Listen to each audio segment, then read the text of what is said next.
Here in the American University in Cairo, a real achievement in treating epilepsy has been discovered by a group of AUC students who developed a biosensor to measure the valproic acid in the patient's blood. Biosensors in general have a very important role in patients' life because they are handy, affordable, cheap and fast devices that can measure a certain molecule in their blood, so there is no need to go to hospitals or labs to measure these molecules. The team members faced many challenges, especially under the circumstances of COVID-19 pandemic, but this didn't prevent them from adding new features to their device. One of the main challenges that we face during the development of the technique in the prototype that we'll be dealing with blood samples from the patients, which needs many processing steps. It's not easy as it seems that we just place a blood spot or blood sample and then we have the result. Many processing steps in behind. The AUC participated with a team of 7 students under the supervision of Professor Hassan Azzazi, the chair of chemistry department, who briefed us about the difficulties that faced the team. We have established difficulties and these difficulties include that we are not in an environment which strongly supports innovation and especially scientific innovation and development. So we usually have a major difficulty in obtaining chemicals and electronics from overseas.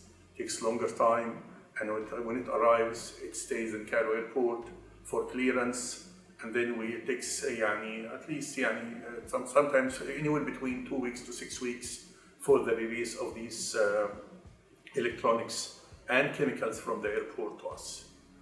Sometimes even when we receive the chemicals here in a box, this box comes to us sealed. We cannot touch it. And we have to take it to the pharmacy authority downtown in order to officially break the seal.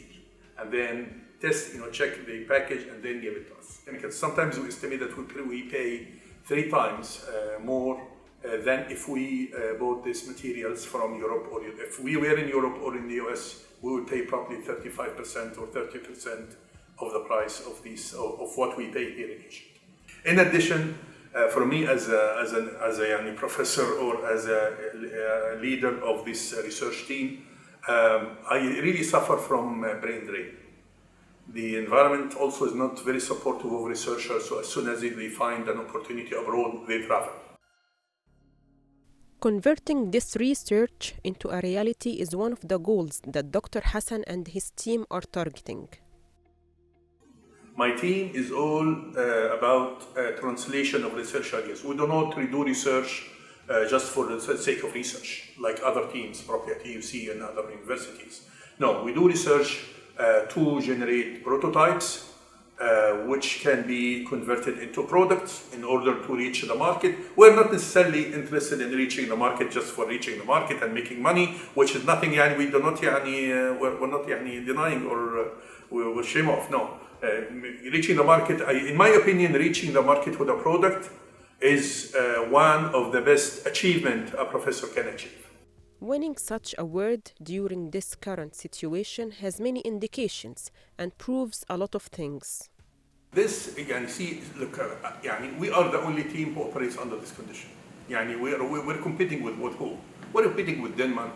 We're competing with Belgium, Catholic University Leuven. We're competing with Technology University of Eindhoven. We're competing with North Carolina University, Montreal University, University from China, where they do everything and make everything. So really there is no comparison.